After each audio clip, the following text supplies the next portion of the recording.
In the late 1990s, deep inside the heart of Lagos, a discovery was made that shocked an entire nation. A discovery so disturbing, so unimaginable, that for the first time in Nigeria's history, the police declared a man as suspected cannibal. Lagos, a city of more than 10 million people, is full of loud stories, but beneath the noise are shadows. Street corners where forgotten lives hide, and one of those hidden lives belonged to a man named Clifford Orji. Born in the 1960s in Enugu State, Clifford Orji had a childhood that left almost no records. His early life is still a mystery.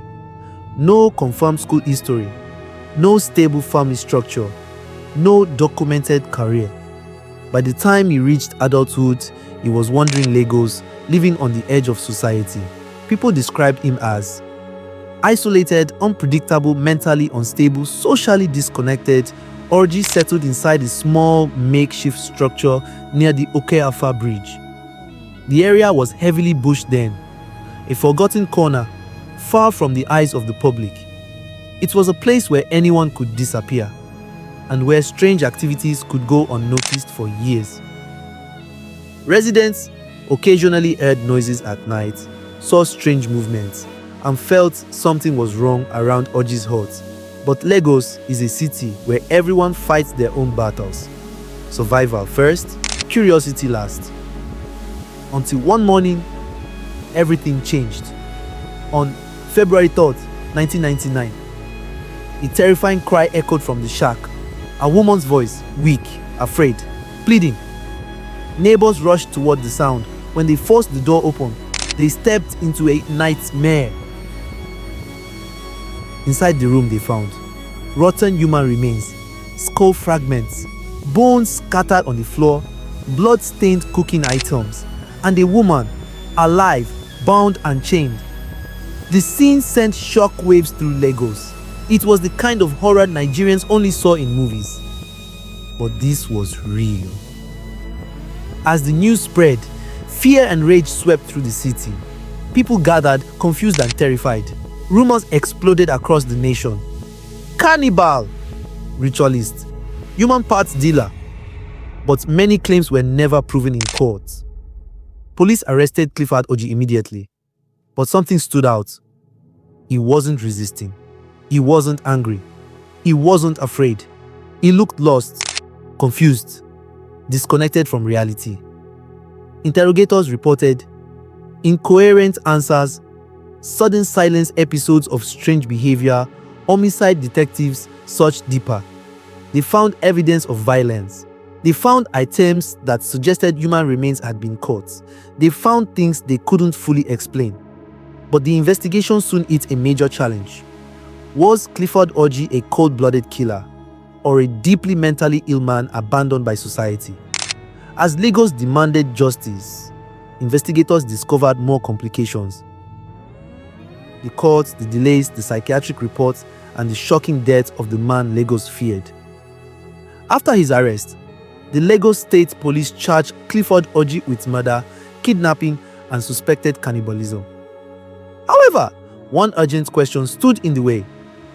Orji was transferred between psychiatric experts. Many reported symptoms of severe mental illness, hallucinations, delusions, abnormal behavior, possible schizophrenia.